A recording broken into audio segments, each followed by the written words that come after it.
Boa noite, galera. Bora aguardar o João de novo. E aí a gente começa. E o João chegou.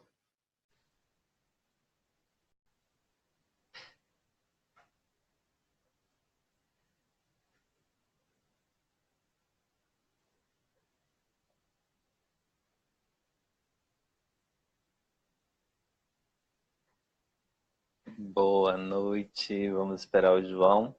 Eu tava falando então na live, vocês pegaram, porque não pegou, que a gente entra no mundo da educação, a gente começa a aprender a ler e escrever, e o professor pede pra gente dar opinião sobre as coisas, mas antigamente as pessoas aprendiam a descrever antes de dar opinião sobre qualquer coisa. Então tinha lá os manuais de redação, começavam com pedidos de descrição. Descreva isso aqui que você está vendo, fale sobre isso aqui que você está vendo, antes de você dar uma opinião sobre qualquer coisa. E um dos bugs que a gente tem na nossa cabeça hoje em dia é exatamente, precisamente por causa disso. Porque nós somos educados para opinar e não para dizer como as coisas são. Tá tendo algum erro aqui, o João não tá entrando. Vou chamá-lo novamente.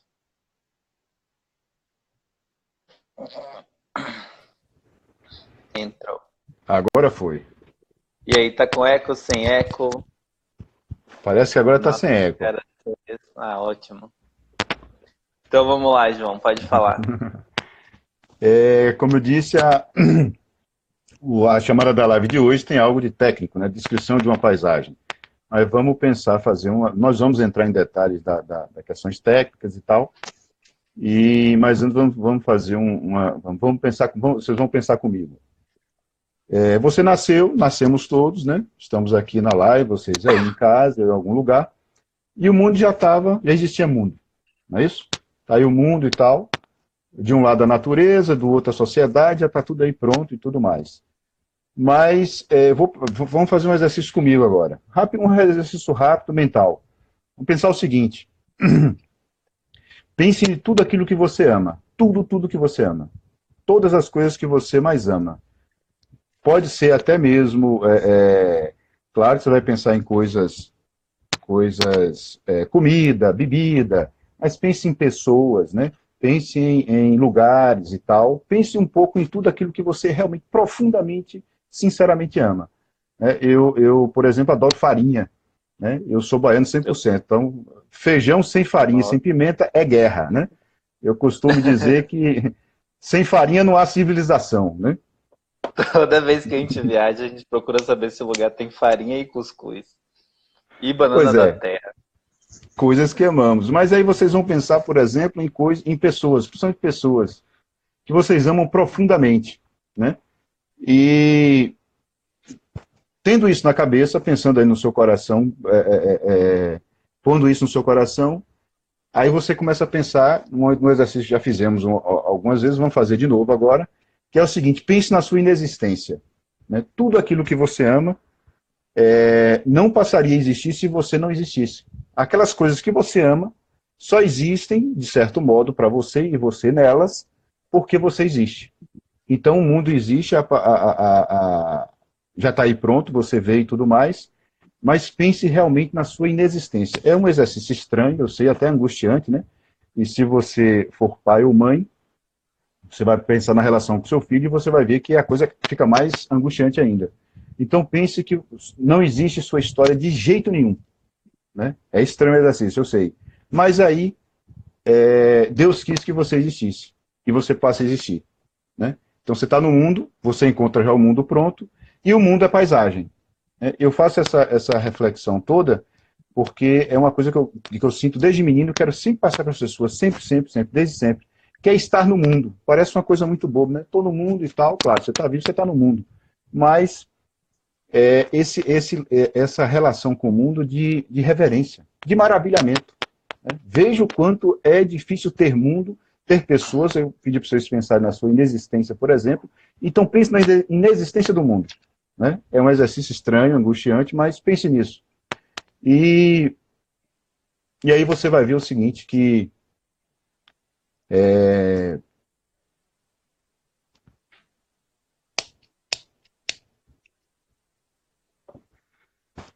que sem você. Essa é a questão do estar no mundo. Então é uma coisa parece muito simples, boba, mas quando você começa a pensar na sua inexistência, você começa a ter uma relação com o mundo diferente. Né? Você começa a ter uma relação de maravilhamento. Veja, gente, não é idolatria com o mundo, não é isso. Mas a Bíblia diz lá, né, que o mundo é um vale de lágrimas. Isso é real, é verdade mesmo. Mas ao mesmo tempo, lá no Gênesis, não esquecer que Deus também diz, né, volta e meia repete-se logo no início do Gênesis que e viu Deus que era bom. Então, se foi assim com o mundo, foi com você também.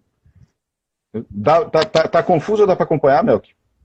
Não, dá para acompanhar perfeitamente.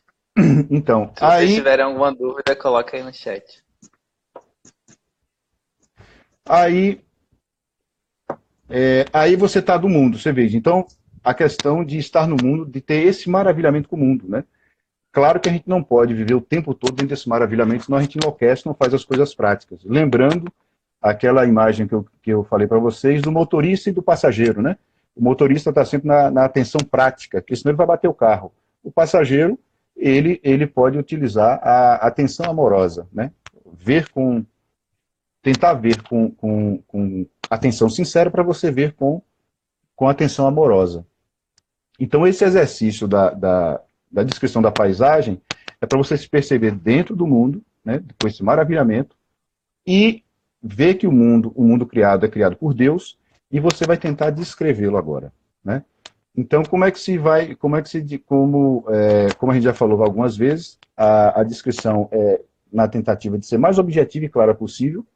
Se você tiver uma tendência literária, você pode fazer essa descrição mais literária. Se não, você faz de forma muito objetiva e clara mesmo. E é o seguinte, para descrever algo, você vai ser o guia dessa pessoa. Né? Você vai guiar essa pessoa para algum lugar. Então, no primeiro momento, por exemplo, você pensa num amigo seu cego. Ele não enxerga nada, ou é cego de nascença, ou teve cegueira em um determinado momento da vida, ele está cego. E você diz para ele, que visitei uma casa hoje muito bonita. E ele diz, bonita como? Então você vai ter que começar a descrever para que ele veja de algum modo toda a sua descrição. Você faça um desenho bonito para que ele perceba a casa que você esteve. Tem um jardim, como é que é o jardim? Tem rosas, tem flores, né? É um jardim mal cuidado, é bem cuidado. Então esse é o primeiro momento. Um outro exercício, que você vai ser o guia mesmo, você vai ter que guiar uma pessoa que não está com você pela mão, né? E nessa descrição toda está aí a observação, o olhar amoroso sobre a paisagem. É por isso que eu fiz essa introdução toda aí da questão de estar no mundo e tal, ter o maravilhamento e ter a reverência de você estar vivo, né?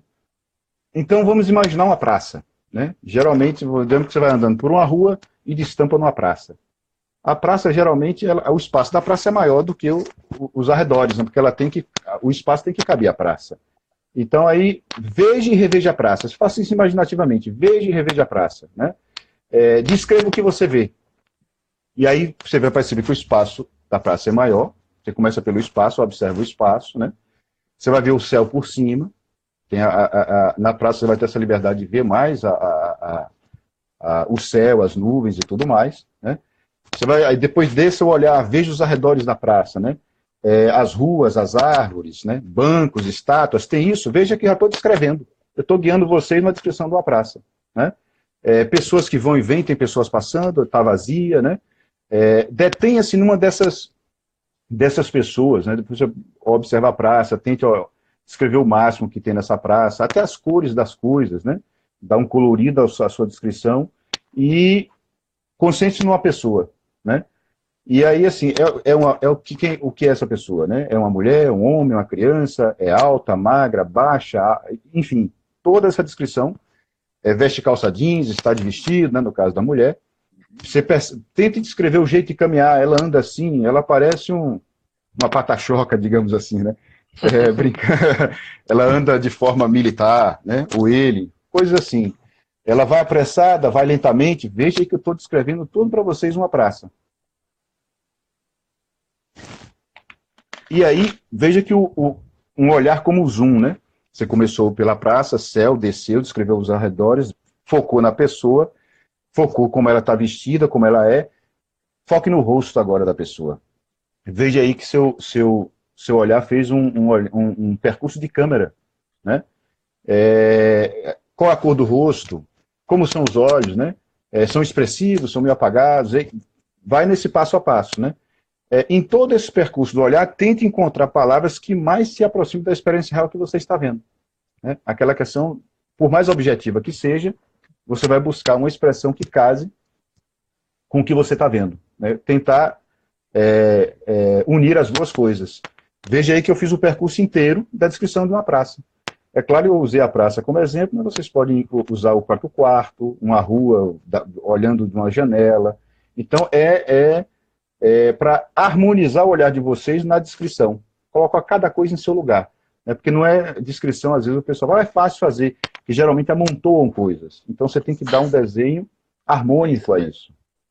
Porque é o seu olhar que tem que fazer, buscar essa harmonia. Não é isso, meu? É isso mesmo. E não ter medo das palavras, né, João? Porque Não. às vezes você fica achando que está enfeitando demais ou que a palavra não corresponde ao que você está vendo. Isso sempre acontece na linguagem, não tem muito para onde correr. Mas não tenha medo de descrever. Também tem aquele problema de que certas palavras foram proibidas pra gente, falaram que você não poderia falar de tal forma e tal. Mas descreva como você enxerga e como te ensinaram a falar. Claro que depois você vai adquirir mais vocabulário, as coisas vão ganhando mais precisão. Mas escreva como você está enxergando e como você é capaz de falar naquele momento. Exato, porque você está aí exercitando o seu olhar verdadeiro, né? O que você está vendo? Você não está. Então, não invente. Não, estou vendo lá, porque é bom mesmo você ir para um lugar e observar. E tentar fazer esse registro no papel mesmo, né? Você tem lá, ou no celular, no computador, não importa o suporte. Então, eu vou ler para vocês um trechinho aqui de uma. Como eu falei da descrição da praça e coloquei uma pessoa para vocês tentarem descrever uma pessoa e tal, eu peguei aqui um trecho o livro é esse, né? É o Diário do Amanhecer, ou Diário do Entardecer de Josué Montello. Josué Montello é um escritor maranhense, já faleceu, viveu muito, né? Teve uma vida muito participativa na história brasileira, não só dentro da literatura, mas também na cultura, até mesmo na política, né? E é um grande escritor. Se eu fosse indicar para vocês um livro, por exemplo, se você fosse começar, eu indicaria até mesmo que é considerada a obra-prima dele, né? Que é Os Tambores de São Luís. O livro é longo e tal, mas é excelente o livro. E o fundo do livro, né? O pano de fundo, é a história da escravidão no Maranhão. O Josué Montello foi maranhense. Eu indico sempre, aqui está num volume só, na verdade são 2 volumes, ele escreveu 6 diários, são diários de escritor, onde ele registra um pouco de tudo, da vida política, literária, artística, anedotas, comenta outros escritores e tal, e ele escreveu 6 diários, né? Geralmente vem os 6 separados, mas essa edição são em 2 volumes, 3 em cada volume, da Nova Aguilar, e aí ele dá a entrada no diário, ele dá a data, o ano e o dia do mês. Então é 1969, 13 de janeiro. E eu vou comentar uma coisa ou outra para vocês perceberem agora uma pessoa dentro de um espaço. Uma mulher dentro de um hotel francês. E aí veja como ele olha o todo, a harmonia, claro, ele é um escritor, mas nós temos que ter como modelos os grandes, né? Até falar uma vez para Bruno Tolentino, né? Um cara lá disse para Bruno Tolentino, o grande poeta Bruno Tolentino, falou assim: você quer ser William Blake? E ele falou assim: eu vou querer ser quem? Você querer ser você? Então, é o caso que a gente tem que ter os modelos dos grandes mesmo. Então eu vou ler esse trechinho para vocês terem aí uma ideia e até para instigar vocês a buscarem os diários do Josué Montello, que assim, houve, claro, outros diários de escritores no Brasil, mas esse, além de ser muito bem escrito, né, vocês vão conhecer não só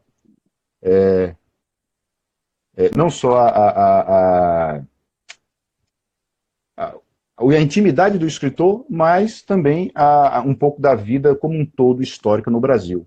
Né? O primeiro volume mesmo até parece um pouco de romance. Olha que ele não está inventando nada, mas fica tão bem construído os diários, essas entradas, e esse diário não cansa, você vai lendo os pedacinhos. Né?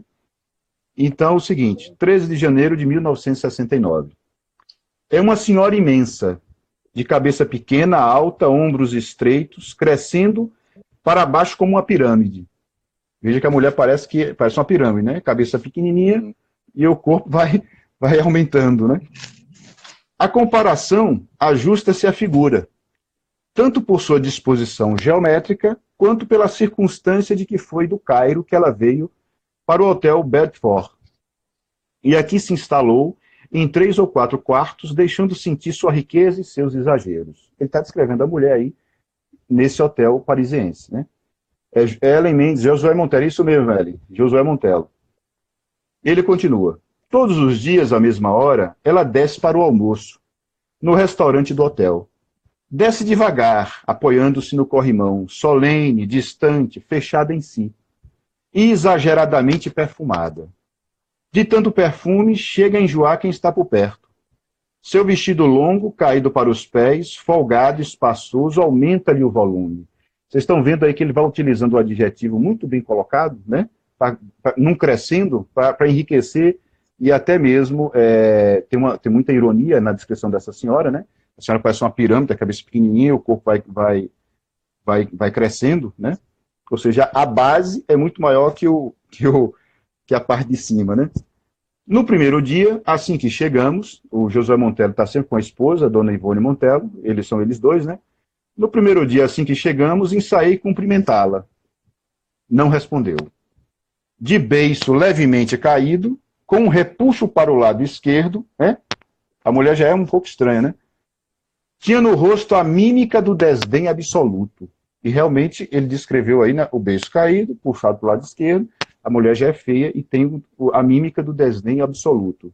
Realçado pelo olhar de águia intratável. É uma figura estranhíssima, né? Não é? Para chamar o garçom, faz um gesto da mão canhota, movendo o dedo mínimo. Ó. Imagina a mulher com a cabeça puxada. Parece coisa de filme, né? Ela fazendo isso. Só fala para reclamar. A voz lhe sai molhada, áspera, hostil.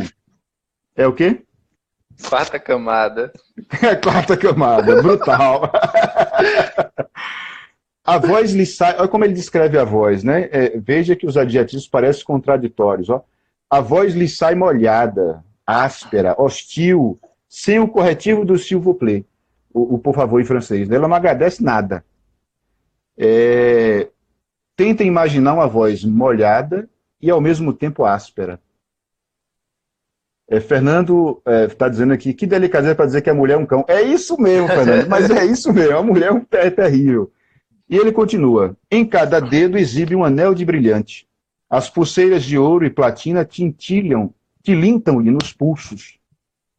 Usa mais uma placa de brilhantes por cima do peito, fechando o decote do vestido. Perguntei ao garçom quem era ela. Com a boca quase cerrada, conseguiu dizer-me dando-lhe as costas. O garçom quase cochichou no ouvido do Josué Montello, né? E o garçom diz, é uma víbora. Aqui ninguém gosta dela. Agora, entre as 12 horas e as 12h40, fico a olhar a escada, sabendo que ela não tardará a surgir no patamar, empoada, perfumada, agressiva, sem falar a ninguém, sem mover a cabeça para ninguém, tão estranha e pontual como um fantasma à luz do dia para amedrontar os garçons, ríspida, carrancuda, com a papada caída e o tinido das 4 ou 5 pulseiras com que enfeita as pelancas. Veja como ele usa de forma preciosa, perfeita, os adjetivos. Vai no crescendo, né? Vai deixando você mais irritado com essa figura, né? Então, eu espero veja aí... que ela não tenha lido isso, né? Eu acho que não, porque em português ela não deveria ler em português. Então aí ele descreve... Como é que é, Melk? Falaram que eu tô gatinho, obrigado. Pois é, Melk até tomou banho e hoje nem é sábado, né, mano? Então veja que ele descreveu aí uma mulher no ambiente, né? Mais ou menos o que eu fiz com vocês, claro, de forma muito mais simples, apenas como exemplo mesmo, da praça, do céu, no olhar de vocês funcionando como uma câmera e guiando o leitor, porque você na descrição vai ser o guia do leitor. Veja que essa é uma parte técnica, mas antes eu falei da questão da contemplação amorosa do mundo, né? Você olhar o mundo como com uma certa reverência, né? Por isso que eu falei, você tentar exercitar, pensar aí num pequeno exercício, você tentar conceber sua inexistência. E você ganha uma certa posse do mundo, né? Quando você consegue descrever ele com mais riqueza, quando você não passa batido, você está tão encantado, ou você ganha o encantamento por tentar descrever, que aquilo vai se tornando mais seu mesmo. E é assim mesmo, e é assim mesmo. Quando eu escrevo poesia, escrevo prosa, e conversando muitas vezes com o Neemias, né? A gente está falando isso, caramba, quando eu consigo descrever algo, parece que eu tomo posse dessa coisa. E é isso mesmo, né? É assim mesmo. E você organiza seu olhar, né? Você organiza, você começa a perceber até a questão harmônica mesmo das palavras. Inicialmente não vai ter, você talvez não escreva muito e tal, não tenha muito recurso, mas tente fazer com os recursos que você tem, né? A gente ganha até também uma certa gratidão, porque como o João estava falando, Deus dá isso tudo pra gente, ele vê que o mundo é bom, e tem as coisas também que foram construídas, por exemplo, eu acabei de me mudar, tô numa casa nova, e eu não fiz nada aqui, nem a natureza que tá lá fora, nem a casa que tá aí em que eu estou dentro. Então, se eu não aprendo a olhar essas coisas, que tudo que eu tenho é uma relação, eu não tomo posse mesmo. Por exemplo, é como se o lugar não tivesse uma história. E aí você não vai ter gratidão mesmo pelo que você observa todos os dias. E o nosso olhar é muito impuro. Demais, meu, que demais. Na altura dessa da humanidade, nós temos muita coisa facilitada, né? Tudo, né? Falar aqui mesmo, você aí no interior de Santa Catarina, né? Uhum. Eu em Salvador, distância enorme, cada um em cada canto aí do Brasil, e é de uma facilidade incrível. Eu estava conversando hoje com Vladimir Saldanha, Vladimir esteve aqui em casa hoje, a gente conversando e lembrando no final dos anos 80, que a gente começou a correr atrás do negócio de poesia, início dos anos 90, não tinha nada. Né? Vladimir falou que Vladimir teve que lutar, e luta muito pela própria sobrevivência e tal. Ele nasceu pobre num bairro de Salvador e correu atrás, né, com a família e tudo mais. E ele falou que, como ele tinha que trabalhar e estudar, ele tinha que ir à biblioteca, estudar, ele estava estudando métrica, ele é poeta, foi estudar na biblioteca, chega lá, pegava o livro não podia sair, ele tinha que copiar. Né? E o pessoal hoje acima dos 40, muitos fizeram isso, né? Muitos fizeram, porque não tinha, eu também fiz a mesma coisa, né? Então, mas hoje eu estou contando isso porque as facilidades hoje são demais, cara. Né? E a gente fica embotado por isso. Bilauado mesmo. Não é? O Mário Ferreira, né, conta que ele foi lá em Portugal só tirar xerox de livro da Escolástica Portuguesa. Imagina, então, ele foi lá, copiou, tirou xerox, trazer para cá para absorver aquilo. E hoje você baixa um PDF e não dá toda essa importância. Tem aquela coisa, né? Às vezes você tem uma biblioteca em PDF no seu computador, no seu Kindle, e não lê nada. E não consegue ler nada. É só ficar acumulando, né? Eu lembrei de um continho do Eduardo Galeano. Eu não sou muito fã do Galeano, mas esse continho é muito bom. Eu também não sou. Que é um menino que nunca foi no mar, nunca foi pra praia, e o pai vai lá e leva. Ele tem uns 3, 4 anos de idade. E aí quando ele chega lá e observa toda aquela imensidão, ele olha pro pai e fala: pai, me ensina a olhar. E aí o conto acaba. Que coisa linda, cara. Isso aí é bonito. É muito bonito. Me ensina a olhar. Aqui o que nós estamos tentando fazer, aprendendo com vocês um pouco talvez tenham aprendido com a gente, é ensinar vocês a olharem. Né? E cada vez mais que você consegue olhar, sair do automatismo, né? Pelo menos alguns momentos durante o dia, ou na semana, ou no mês, você começa a olhar com atenção amorosa e você começa a tentar descrever tudo isso. Não só, nós falamos de sentimentos, né, de descrever sentimentos, descrever agora a paisagem, descrever sua própria história. Porque se você, por exemplo, para contar a sua própria história, você precisa conhecer os instrumentos. No caso aí são as palavras, né? Que não, se não for escrita, for mental. Não, é melhor escrita porque vai ficar registrado e você consegue anotar ali.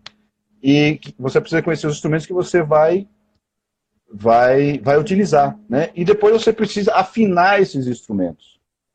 Aí a leitura, a tentativa e erro. Escrever a tentativa e erro sempre. Eu me lembro sempre de Mário Quintana, o poeta gaúcho, que já velho, com toda a história dele na literatura brasileira, ele dizia o seguinte: quando ele ia escrever um poema, ele se sentia com 17 anos. Então, é tentativa e erro. Eu falo a mesma coisa, você está sempre tentando e errando, sempre tentando e errando. Não vai acertar de vez, né? E é assim mesmo. E veja o caso do marceneiro e do carpinteiro, né? O marceneiro, ele trabalha um pouco melhor a madeira, ele é um pouco mais sutil, né? O carpinteiro, ele é mais, digamos, rústico. Mas veja, os dois, se eles não afinarem os instrumentos, se os instrumentos estiverem brutos, cegos, né? Como se diz, faca cega que não corta banana madura, ele vai estragar a matéria-prima dele, que é a madeira. A nossa matéria-prima é a nossa história, né? É isso mesmo. Não é isso? A nossa matéria-prima que está nas nossas mãos e que podemos aí treinar o olhar, treinar a escrita, e para conseguir realmente ser um marceneiro, trabalhar de forma mais delicada a própria nossa história, né? É por isso que muita gente quer abandonar a história, né? Esquecer a história e não assumir que foi aquilo mesmo que aconteceu e que esse aí é você. Essa história é você. Exato. Não tem como fugir disso, né? E aquilo que a Não gente já sei se conversou Fale, João. aquilo que a gente sempre conversou, né, com uma história, ela não vai ser só ursinhos amorosos, ursinhos coloridos, né? Ela vai ter lá também, né? Veja que no mundo Deus diz que é bom, né? Mas se tem rio, tem fruta, tem flores, tem rosas, tem pássaros voando, tem também verme, tem barata, né? Um negócio horroroso. Então tem todas essas coisas. A nossa história, cada um de nossa história, tem tudo isso também. E tudo tem sentido, né? E tudo Mesmo que tem você sentido. não perceba, tudo tem sentido. Até a barata, a desgraçada da barata tem sentido. Tem sentido, né? Minha mulher sempre diz assim, mas por que Deus fez barata? Eu falo, olha, tem um sentido ter barata, entendeu? E uma coisa que a gente não percebe também quando você começa a descrever, como o João falou, que o mundo já vem pronto e dado, é uma dádiva, é que é isso, a gente não constrói, a gente não consegue entender o sentido, por que Deus fez barata, fez rato, fez verme, fez lombriga, mas tem um sentido que você não percebe, que você não vai perceber mesmo, você não vai entender tudo, mas ainda assim tem um sentido. Até o apêndice deve ter feito para doer só, mas Deus queria que doesse, e é interessante que algumas coisas não tenham sentido. E também, assim, tem muita coisa que é mistério mesmo, né? Nós estamos dentro da criação, né? Como é que a gente sai da criação? Não tem como, né? Mesmo você indo para a Lua, você está dentro da criação, não tem como. Então, nunca vai sair da criação, né? Nunca vai, porque a alma é imortal, né? Você morre, você volta, o pó, mas sua alma é imortal. Então, só quem tem todas as respostas é Deus. Uhum. Então, acho que a gente pode encerrar aqui, né, João? Pode alguém ter uma pergunta, alguma coisa? Se tiver. Alguma pergunta, alguma ideia?